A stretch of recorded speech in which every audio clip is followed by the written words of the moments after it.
Assalamualaikum warahmatullahi wabarakatuh. Alhamdulillahi rabbil alamin, wal aqibatu lil muttaqin, wala udwana illa 'alal zalimin. Asyhadu an la ilaha illallah wahdahu la syarika lah, wa asyhadu anna Muhammadan 'abduhu wa rasuluh. Allahumma salli wa sallim ala sayyidina Muhammad wa ala alihi wa ashabihi ajma'in. Amma ba'du, faqala Allah subhanahu wa ta'ala fil Qur'anil Karim, wa huwa asdaqul qailin. A'udzu billahi minasy syaithanir rajim. Bismillahirrahmanirrahim. Wa idh qulna lil malaikati usjudu li adama fasajadu illa iblisa bala wastakbar wa kana minal kafirin. Sadaqallahul azim. Wa qala an-nabiy sallallahu alaihi wasallam fil hadis, aqrabu ma yakunu minal abdi wa huwa sajidun. Wa qala Rasulullah sallallahu alaihi wasallam fil haditsil ukhra, ya Abi Hurairah, murru ahlaka bis salah fa innahu ya'tiyuka min rizqin min haitsu la yahtasib. Allahumma syrah li sadri wa yassir li amri wahlul 'uqdatam min lisani yafqahu qawli. Allahumma la sahla illa ma ja'altahu sahla wa anta taj'alu su'ba idza syi'ta sahla. Hadirin dan hadirah, gure-gure, tungku-tungku yang kamu muliakan, dan kepada seluruh para hadirin dan hadirah sidang jamaah subuh yang dirahmati oleh Allah. Pada pagi yang berbahagia ini kita akan mengkaji dan membahas tentang kelebihan-kelebihan sujud, khususnya sujud yang ada di dalam sembahyang. Sujud adalah sebuah ibadah di mana ada sujud yang di dalam ibadah dan ada sujud yang di luar daripada ibadah.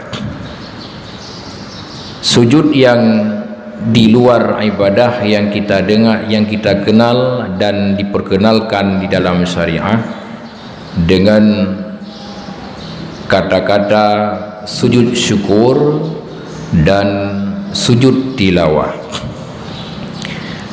di mana sujud syukur adalah bentuk terima kasih hamba atas dijaganya oleh Allah hamba daripada suatu mara bahaya, atau diberi kemenangan oleh Allah kepada hamba di setiap urusan yang dilakukan oleh hamba.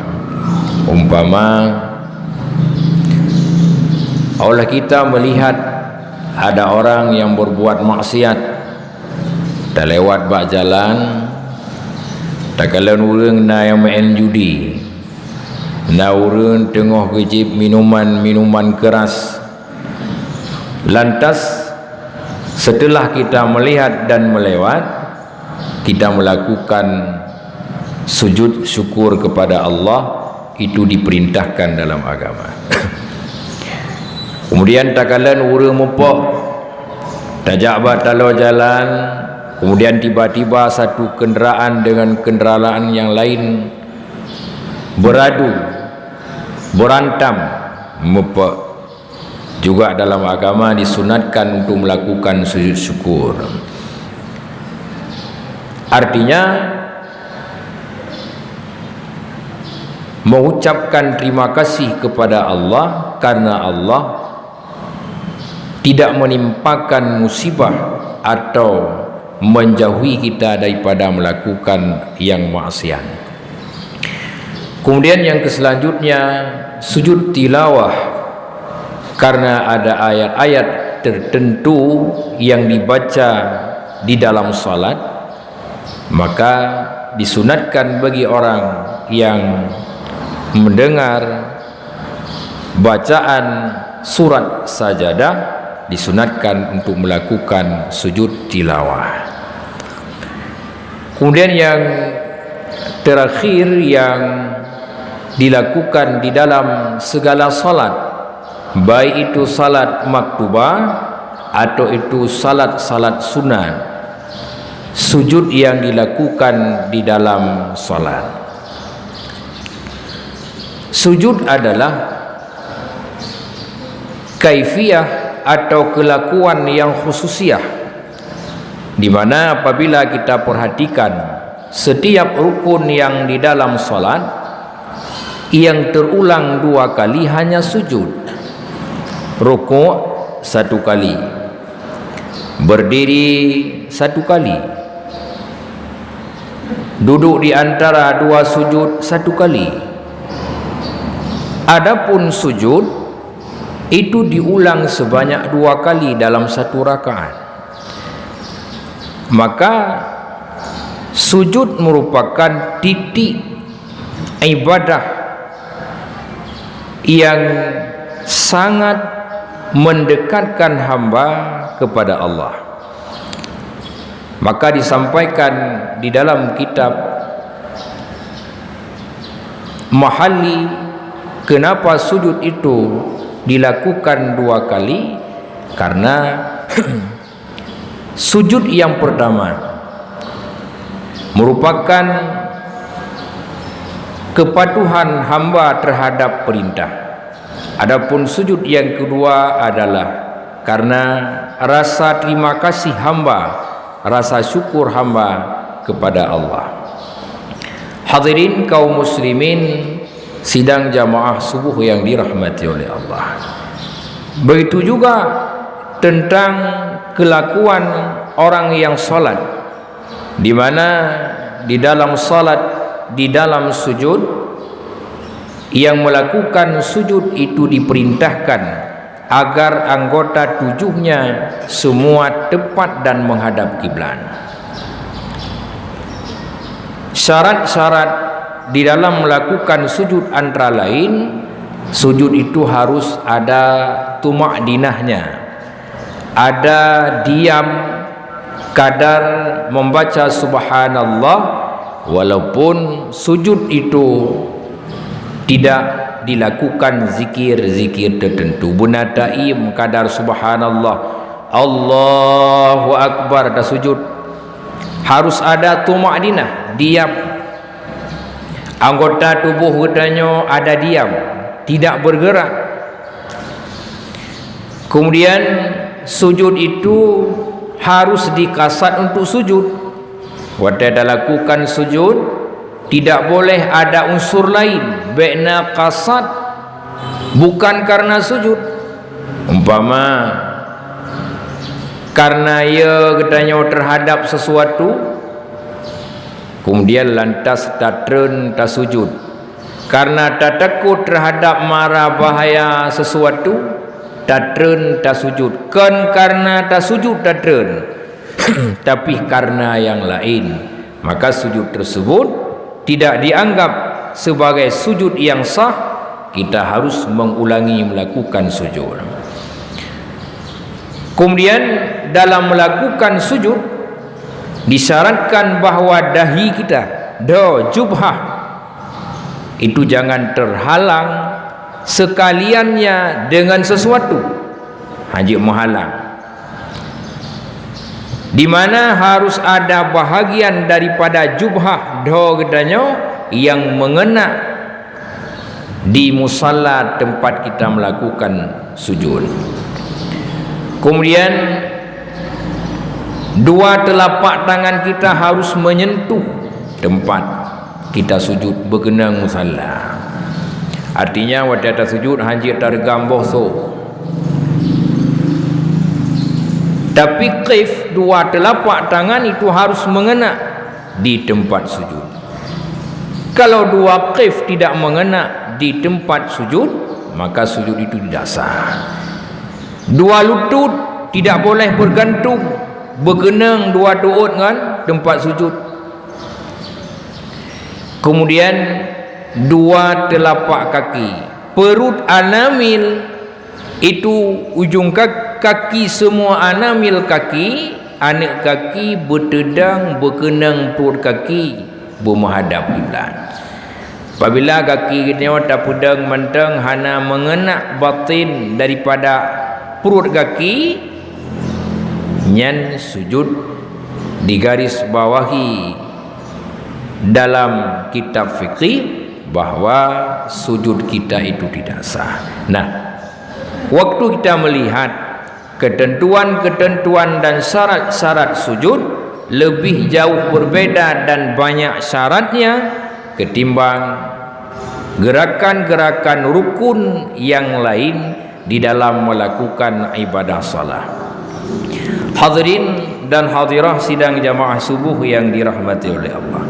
Oleh sebab demikian disampaikan di dalam kitab Al-Bajuri di mana sujud itu mempunyai 3 kelebihan dibanding dengan rukun-rukun fi'liyah yang lain atau rukun qauliyah yang ada di dalam salat. Yang pertama, sujud adalah media komunikasi, tempat komunikasi yang sangat dekat antara hamba dengan Allah, di mana setiap mukmin yang salat dikala mereka sujud semua kepalanya berada di bawah mandum. Oleh katanya mandum bak musalla, tidak ada bedanya. Baik dia pemimpin, baik dia tokoh, baik dia ilmuwan, ulama, orang hebat, orang biasa, semua kepalanya menunduk. Saat itulah di dalam salat titik paling dekat kita dengan Allah dikala sujudlah. Tempat yang paling tahu kita dengan Allah bukan di waktu berdiri. Tempat paling dekat kita dengan Allah bukan waktu ruku. Tempat waktu paling dekat kita dengan Allah bukan pada waktu duduk, tapi dikala kita sujud. Watedho gedayo yang mulia, ule gedayo yang cerdas, kepala kita yang berambut dengan rambut yang bagus yang hitam menyentuh bumi tanah yang hina, disitulah tempat yang paling dekat kita dengan Allah. Disitulah Allah mengijabah segala doa-doa yang dipinta oleh hamba kepada Allah. Maka Rasulullah sallallahu alaihi wasallam bersabda dalam satu hadis, aqrabu ma yakunu abdu minallah wa huwa sajidun. Yang paling dekat hamba dengan Allah dikala dia melakukan ibadah atau bukan ibadah, wa huwa sajidun, itulah dikala hamba itu sujud. Tak sujud, tak baca doa, tak mohon doa, maka disitulah titik tempat yang paling dekat getanya hamba dengan Allah Subhanahu wa taala. Kemudian yang kedua, yang membuat sujud itu lebih dekat kita dengan Allah dan dia lebih afdal daripada gerakan-gerakan yang lain, ketahuilah bahawa wate getanya tak sujud, iblis watenya al-irgham, dia ada rasa marah, wa idlaluh, dan penghinaan terhadap iblis.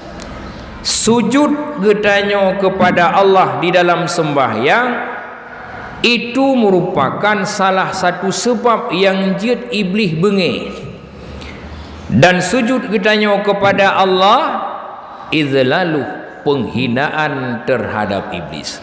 Di mana Rasulullah sallallahu alaihi wasallam bersabda dalam satu hadis di mana iblis berkata, "Wa ya wailun, celakalah lun," ikal iblis. "Umirtu an asjuda lil adama," lun diperintahkan di iblis untuk sujud bagi Adam. "Walam asjudu," namun lun halun tim sujud. "Falinar," maka lun mendapat neraka. Wa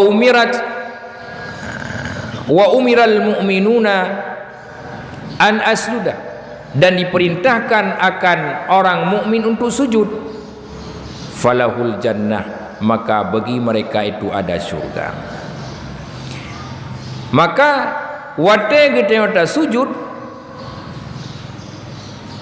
i'tadilu syayatin, setan yang dia merasa sangat rendah, seolah-olah setan daripada tempat yang tinggi kepada tempat yang paling bawah. Wa yabki, dan setan menangis. Bahkan karena setan teringat wate Allah ke perintah untuk sujud kepada Nabiullah Adam, setan haitim sujud. Maka hantim sujud setan kepada Nabiullah Adam, itulah yang membuat setan merasa sedih. Wa yabqi, sedih. Diingat syurga yang cukup hebat, syurga yang begitu indah, Allah kagak peharum terhadap lun. Maka watenya syaitan ikli, maka sekufur-kufurnya setan, sejahat-jahatnya setan, na wate-wate setan yang dikli, yang seolah-olah yang sujud dalam sembahyang yang bujih, yang sujud 2 kali di waktu yang berbeda setiap 5 kali dalam sehari semalam, alajid yang sujudnya bu iblis. Namun apa boleh buat, karena iblis durhaka kepada Allah, di mana Allah berfirman dalam Al-Quran, "Wa idh qulna lil malaikah usjudu li adama fasajadu illa iblisa aba wastakbar wa kana minal kafirin."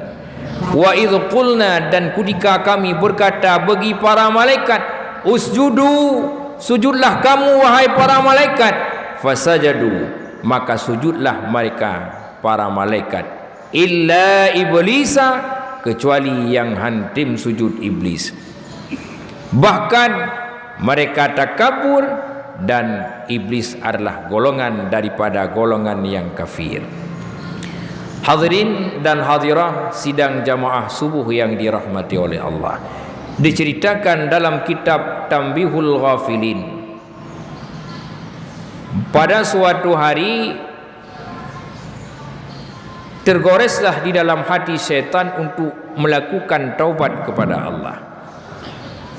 Iblis adalah golongan daripada jenis jin.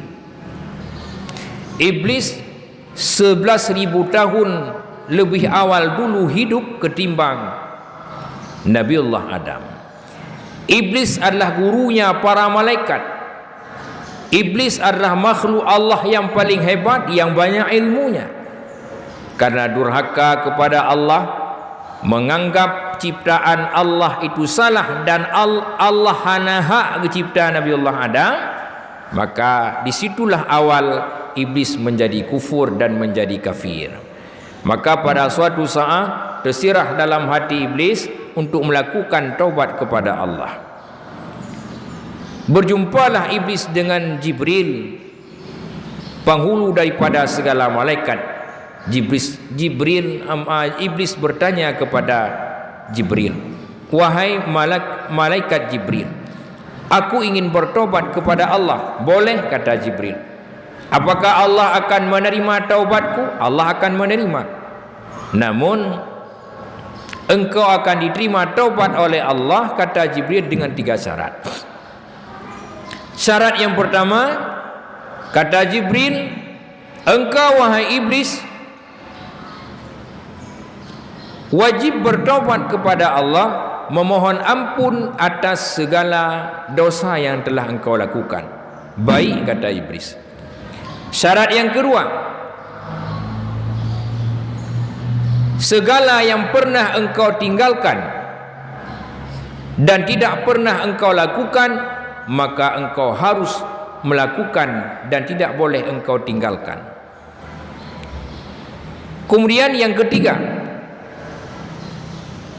engkau harus berjanji dengan Allah tidak akan pernah mengulangi sedikitpun dan sekalipun dosa-dosa yang pernah engkau lakukan pada masa yang dahulu. Apakah itu cuma 3 syarat, wahai Jibril? Ya, 3 syarat. Maka oleh Iblis melakukan taubat kepada Allah sesuai dengan peraturan yang diperintahkan oleh malaikat Jibril. Singkat cerita, wadayan gedayang li malaikat Jibril kepada Iblis, wahai Iblis, apakah engkau benar-benar telah bertaubat kepada Allah? Ya, betul, kata Iblis. Wahai Jibril, saya benar-benar telah bertaubat kepada Allah, tapi hanya tinggal satu lagi yang belum pernah engkau lakukan sama sekali. Apa itu, Jibril? Sujud kepada Nabiullah Adam. Sujud kepada Nabiullah Adam, ya. Agar Allah menerima taubatmu, engkau harus sujud kepada Nabiullah Adam.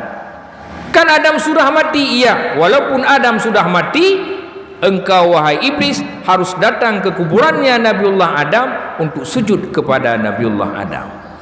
Begitu oleh Iblis, wahai malaikat Jibril, di awal semasa Adam hidup, Adam itu masih ada nyawa di badannya, aku tidak mau sujud kepada Adam. Apalagi Adam sudah meninggal dunia, sudah ada dalam kubur, mana mungkin aku sujud kepadanya.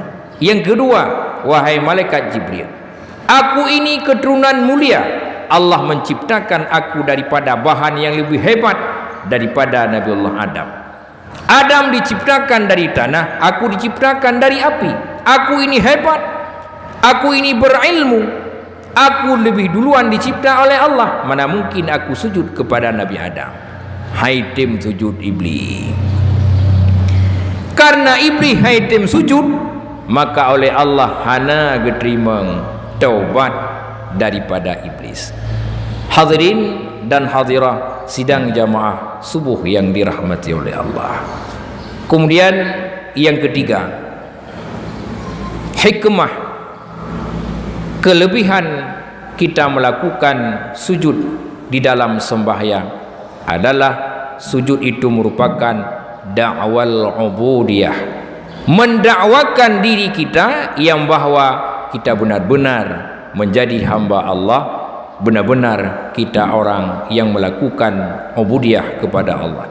Kasyahadataini, sama seperti kita mengikrarkan asyhadu an la ilaha illallah wa asyhadu anna muhammadar rasulullah. Ada kesamaan dua sujud di dalam salat dengan mengucapkan dua kalimah syahadah. Mengucap dua kalimah syahadah adalah iz'an, mendakwakan diri kita, menyatakan yang bahwa gedanyo adalah orang Islam. Asyhadu an la ilaha illallah, lun iksasi bahawa hana Tuhan yang disembah dengan sebenarnya kecuali Allah. Wa asyhadu anna muhammadar rasulullah, dan lun iksasi benar-benar bahawa Muhammad adalah Rasul Allah. Begitu juga dengan dua kali sujud dalam sembahyang, iz'an, dakwah yang bahawa Allah lunyo butoi-butoi hambaron, butoi-butoi lun beribadah kepada ron, dengan bukti ulelun yang mulia wahai Allah, lun letakkan di bumi, di tanah yang paling hina. Hadirin dan hadirah sidang jamaah subuh yang dirahmati oleh Allah, itulah antara lain beberapa kelebihan sujud yang ada di dalam salat. Maka oleh sebab demikian, kita hendaknya menjaga, bagaimana ibadah salat itu berjalan dengan semestinya tanpa ada kekurangan, selalu menjaga utamanya perbuatan wajib yang sebagai syarat dan rukun, dan begitu juga kesunahan-kesunahan, baik itu sunat ab'ad atau itu sunat hay'ah yang ada di dalam sembahyang, di mana Rasulullah sallallahu alaihi wasallam bersabda dalam satu hadis, ya Aba Hurairah, wahai Aba Hurairah, murru ahlaka bisalah, perintah olehmu keluarga engkau dengan melakukan salat, fa innaha ya'tiyuka birrizqin min haitsu la yahtasib, dengan engkau melakukan ibadah salat, dengan keluargamu melakukan ibadah salat, Allah akan memberikan rezeki kepadamu min haitsu la yahtasib, daripada tempat engkau duga-duga dan engkau sangka-sangka. Para hadirin, harus kita yakini bahawa ibadah kita saja, istri kita melakukan ibadah, itu bukan sebagai jaminan yang pasti yang mendatangkan kemudahan rezeki di dalam keluarga katanya. Namun apabila keluarga katanya terdiri dari 5 orang, terdiri daripada ayah dan ibu, terdiri daripada 3 putra dan putri, 3 putra dan putri itu juga menjadi satu sebab yang mendatangkan kemudahan rezeki di dalam keluarga katanya. Artinya apabila nasalah siro dalam keluarga katanya yang meninggalkan sembahyang, itu yang menjadi sebab penghalang sehingga dalam keluarga katanya hana memudahkan rezeki. Maka oleh sebab demikian, mari sama-sama satu sama lain kita mengingatkan untuk mendirikan salat, melaksanakan salat, dan jangan pernah meninggalkan salat tepat. Harus salat itu dilakukan pada waktunya. Hadirin dan hadirah sidang jamaah subuh yang dirahmati oleh Allah, demikian kiranya yang dapat kami sampaikan pada subuh yang berbahagia ini. Mudah-mudahan nasihat singkat pada subuh yang berbahagia ini hendaknya menjadi masukan, renungan dan pandangan, khususnya bagi pribadi kami dan umumnya kepada seluruh para hadirin dan hadirah sidang jamaah subuh yang dirahmati oleh Allah. Usikum bin nafsi bitaqwallah. Wassalamualaikum warahmatullahi wabarakatuh.